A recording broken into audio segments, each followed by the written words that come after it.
So I had to add about a quart of oil just to get it to barely register. It's not a good sign.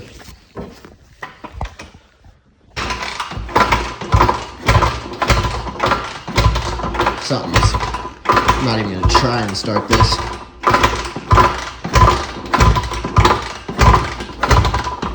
Something seriously messed up.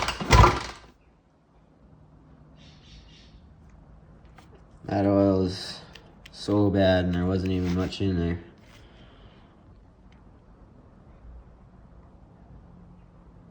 Got the engine is making some noise, so I'm gonna inspect the top end, do a leak down, compression, see if we can get a diagnosis on this noise before we do anything, because that's gonna be the costly. Got a whopping 0 out of there.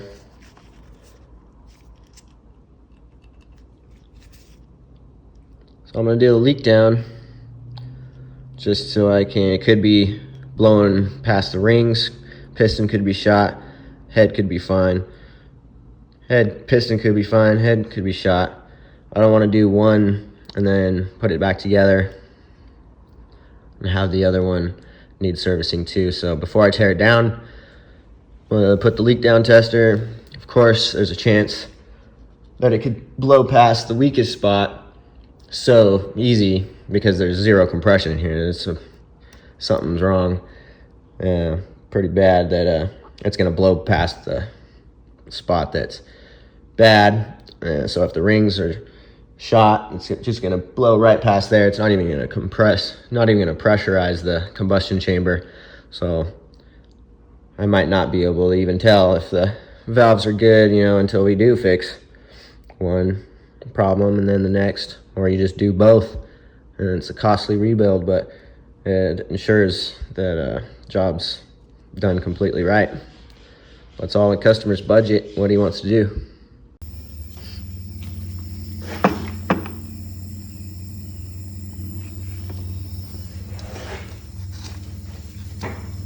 Check the radiator, make sure the head so that we can test the cylinder head gasket. Listening inside the crank, but all the leakage is coming out the exhaust and the intake.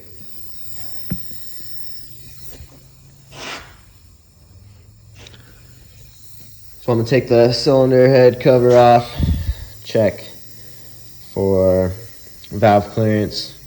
If it's too tight, that's gonna hang up the valve and all the pressure, all the air is gonna blow past. But valves could be pounded out. These CRFs tend to have a lot of wear if you don't go the steel valve conversion. Alright, so the noise is the cam chain. It jumped timing. So now we gotta check for bent valve. So obviously we're gonna replace the cam chain and the tensioner. I'm gonna recommend a manual tensioner.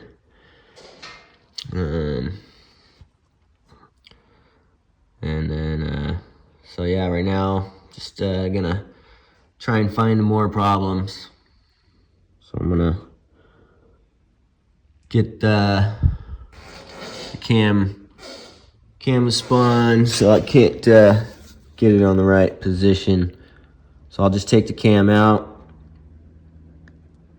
and then I'll do another leak down test. So normally we would take this middle one out, and then the adjuster's in there so you can loosen it up, so then you can take the 2 bolts off without it cocking all the way out. I just left it like this because I was assuming that it was not engaged, given the tensioner, the chain was slack. So yeah, you can see that, it it got stuck or went out, because it's not even, this thing should be pushed out way far.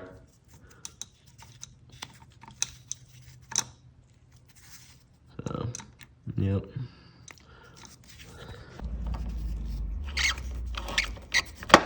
That bearing's shot. You can see the needle bearing is missing a couple rollers. So that's where that shaving's coming from. Scorching on the actual cam lobes, but it's not bad. This is all because of lack of lubrication. Not enough oil, so we're gonna have to replace this.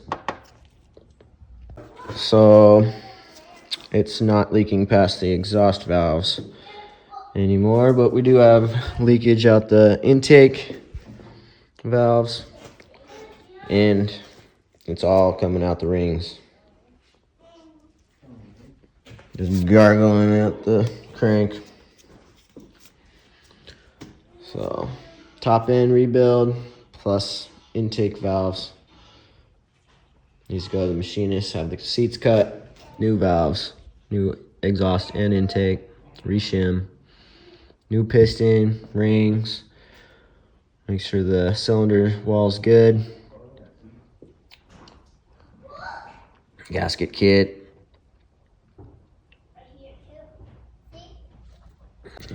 Well, we can see that the cylinder is good.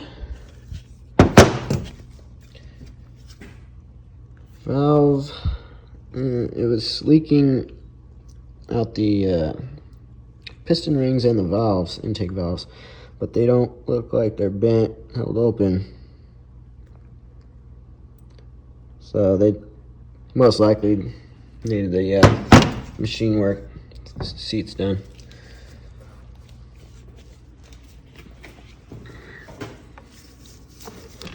Tucked her in already, but there's no free play on the bottom end on the crank.